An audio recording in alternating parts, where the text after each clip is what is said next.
Welcome to Terra on the Bench, the program that provides storytelling from the creator's eyes and other guests. Here we dive into stories and experiences of adventures, life lessons, and topics of sustainability and self-improvement. Through personal exploration and world interactions, you will find a place of dialogue and a welcoming community. At Terra on the Bench, I encourage all listeners to feel comfortable sharing experiences and stories, and to be part of a community of sustainability expertise. This program is also for those who find value in looking within to improve their state of living and the world through the power of storytelling.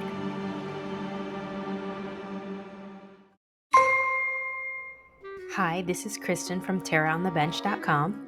Today's segment, I'll be sharing my experience traveling solo in Ireland. This was an experience of camaraderie amongst other strangers. Everyone who shared their experience with me on the trip has either traveled solo before or generally travel abroad for fun often. And I was really surprised to hear about the other places the other travelers have gone to. And through their social interaction on the first and second day, I was able to learn about the 4 other countries the one couple went to within the past 2 years, and how the nurse will be taking a trip to New York City a week after she returns home from this current one. These people are really on the move and don't seem to ever stop. I'm just here to fulfill one of my dreams. Now let me begin the first part.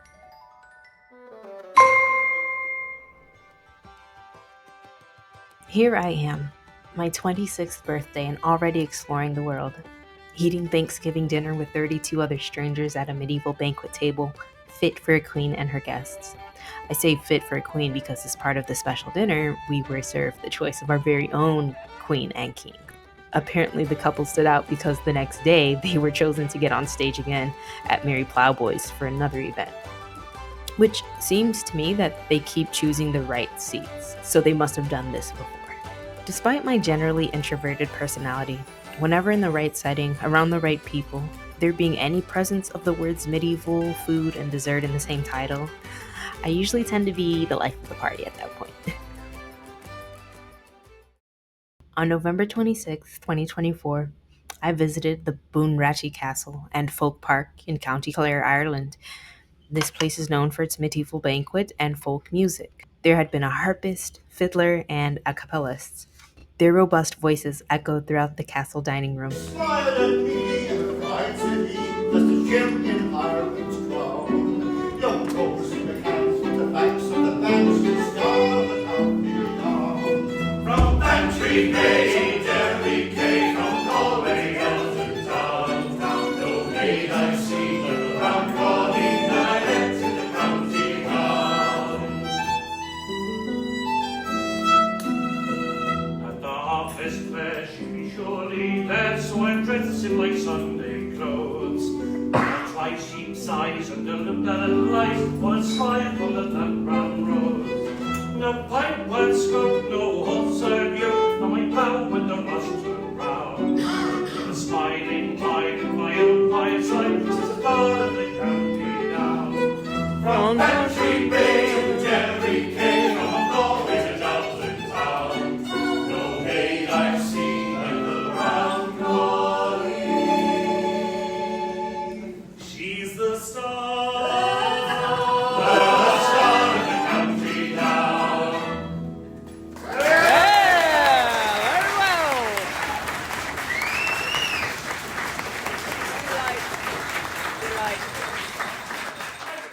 But before we were sent off to the dining room, we first had to enjoy the concert at the beginning as our introductory celebration. But before we could even go to the dining room, we were serenaded by the harpist and the fiddler. Their music was so soft and beautiful.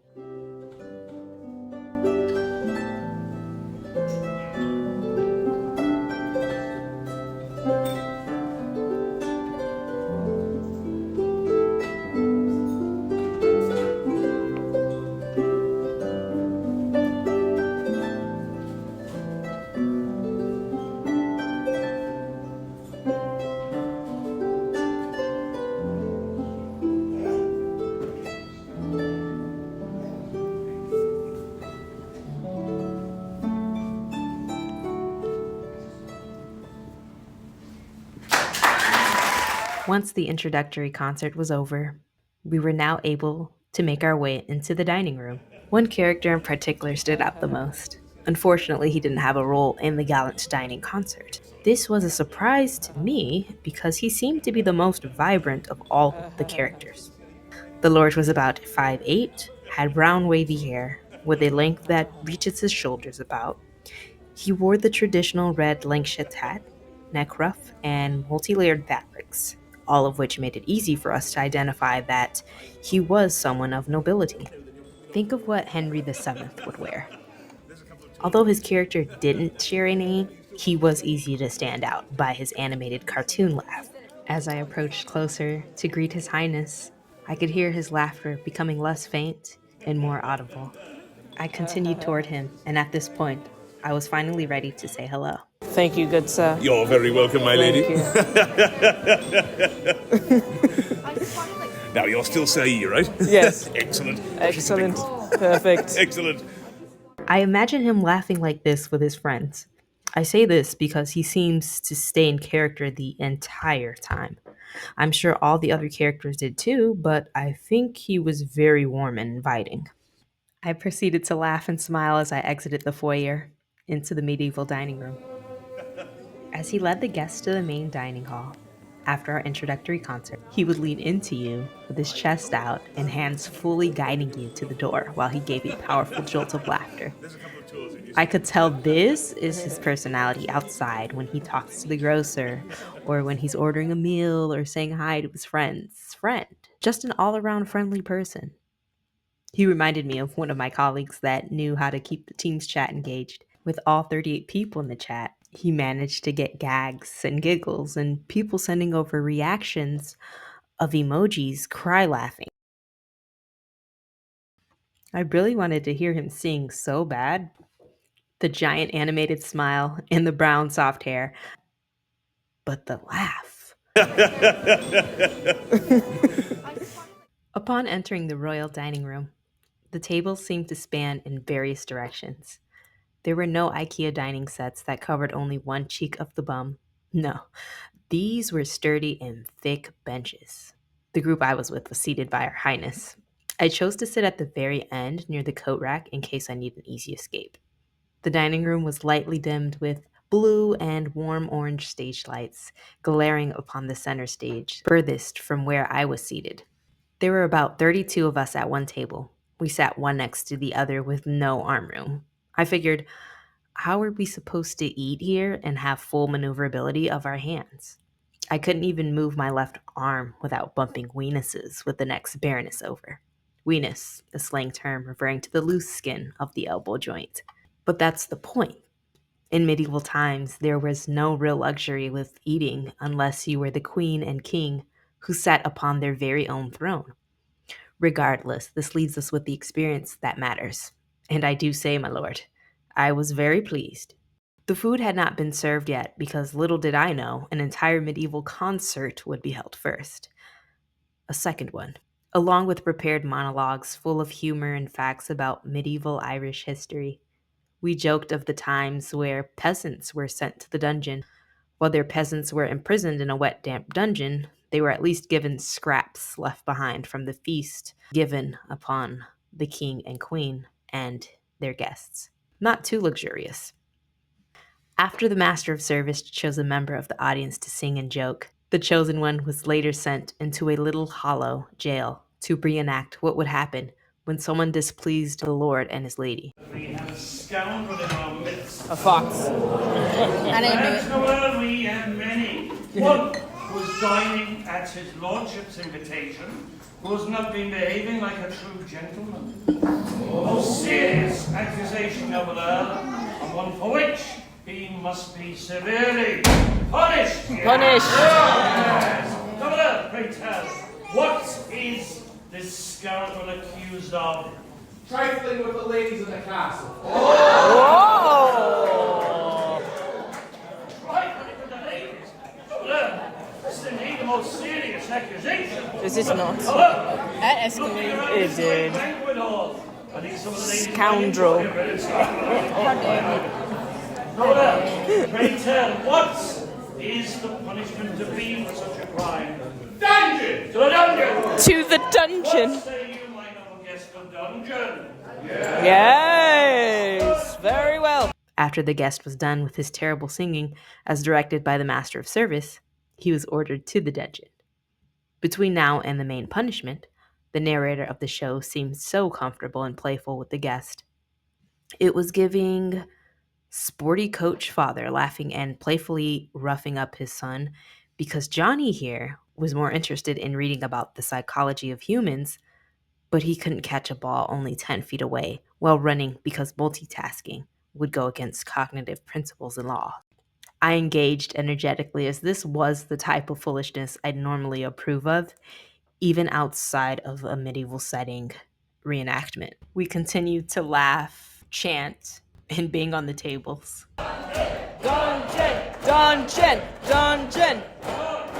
Time has come now for you to name and shame this scoundrel.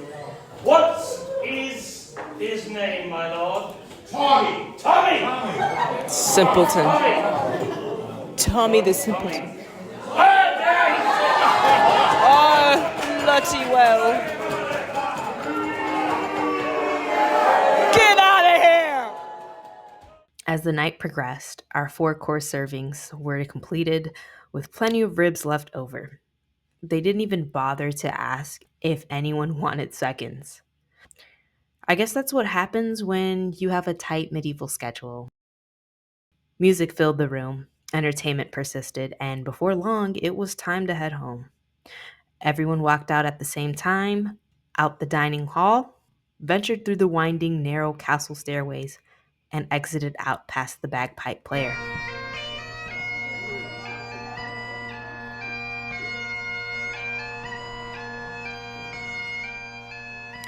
The night was cold, but holiday Christmas lights and sculptures through the folk part lit the path to the bus. After taking my seat on the bus, I could feel myself feeling complete. Here I was in Ireland with a group of strangers traveling solo, attending a social event in an environment like this. I remember being very immersed and feeling like this is my life now. Well, just for the week. I remember being so proud of myself for going out in an unfamiliar place and space. It opens the door for learning different cultures. This is what exploration and open mindedness is really all about. I identify this experience as it being my dream reality, just for the mere fact of its history and how the history is still alive. And I feel it. I explored the city pace and the medieval banquet that showed me that even when the characters were in character, they remained in character at every waking moment, even when the show was over. And I strive to be in that character that I imagine myself to be, but genuinely who I want to see myself being. The key takeaways are of identity, how camaraderie can be what you make it, and history is the key to the future. These experiences are valuable because they remind you of the people you've met once back at home and the people that you still have to meet. These experiences invite you to recall the moments and people that warmed your heart in one way or the other. Traveling puts aside your reality just for a moment and allows you to see and explore an alternate life, one that you prefer, or simply a life that you needed just at that moment to refresh and rest yourself from the hustle and bustle of every day. To know that there are possibilities to find the reality that you want is what exploring, traveling, and interacting with other people is about. If you've been wanting to travel to your dream destination, it doesn't take anything but planning and dedication to make it happen. Understanding that camaraderie amongst people you don't know is the best way to open up your mind, become more understanding of the way people think, and find a part of you that you may have not even known was there in you before.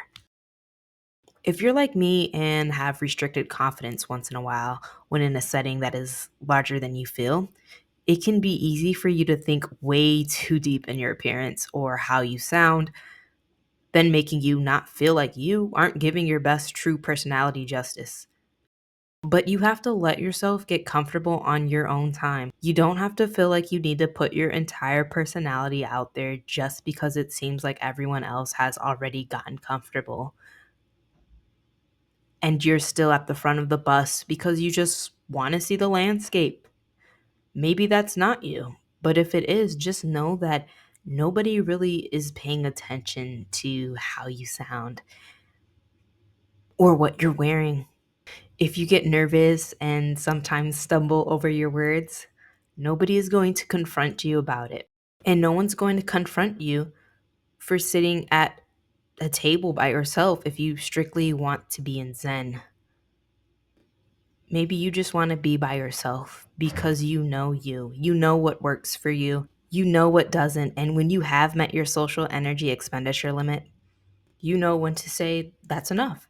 In fact, your self sufficiency may be so forceful that folks may become intrigued by you and want to join you. This has happened many times for me. Not that you're antisocial and aren't enthusiastic, just that you know you. You know your limits. Many times it just takes you talking to yourself to feel comfortable with your decision and respect your own limits. Really, talk to yourself like you would another friend. For me, this trip confirmed my strength of navigation and resourcefulness. It even showed me that even though you may stand out amongst many people, if you are someone like me who has quite distinct characteristics, those very qualities are what make you amazing. If you believe in your talents and try hard, not think so hard about how you look or how you sound in a place of unfamiliarity, and your confidence will radiate in any social setting, whether it be in a highly populated city. For this trip, I was in Dublin, in a small community, in a class, amongst colleagues, or amongst close people or groups of friends. Or if you're just on a trip like me, I was in Dublin and I was unfamiliar with it, but I felt like I already belonged because nobody was paying attention. And I was just simply enjoying the fact that I was there. I was experiencing a new place. Or if you've just gotten into a new community of people that share like-minded hobbies, or if you are around your colleagues. Maybe you're hanging out with your friends' friends, and you'd rather just be with your one friend that invited you. Regardless, travel has allowed me to see the different sides of people that I've already seen, but it more so confirmed the ideas that I've had about interacting with people and being able to enjoy other people's company, strangers even, and you could just enjoy the time that you have with them. Make the most out of that moment and then leave. Enjoy your day. Enjoy your life. But the fact is, you have memories and you tried. You tried talking to new people and it was fine. So the next time you contemplate about traveling and you're with a group of strangers, or you go with people you know, just remember that the world is humongous. It is huge. People are willing to talk to you and say hi and laugh because they have the same mindset, maybe. Maybe they just want to talk and say hi and what did you do yesterday? What are you here for? Where are you from? Did you see that sheep waving at us? You know? What do you think about the landscape? Simple things like that. Just very, very meaningful to say the least. You have been tuned into Terra on the Bench, the place for unique and powerful storytelling and sharing of experiences for self-improvement and to inspire and motivate.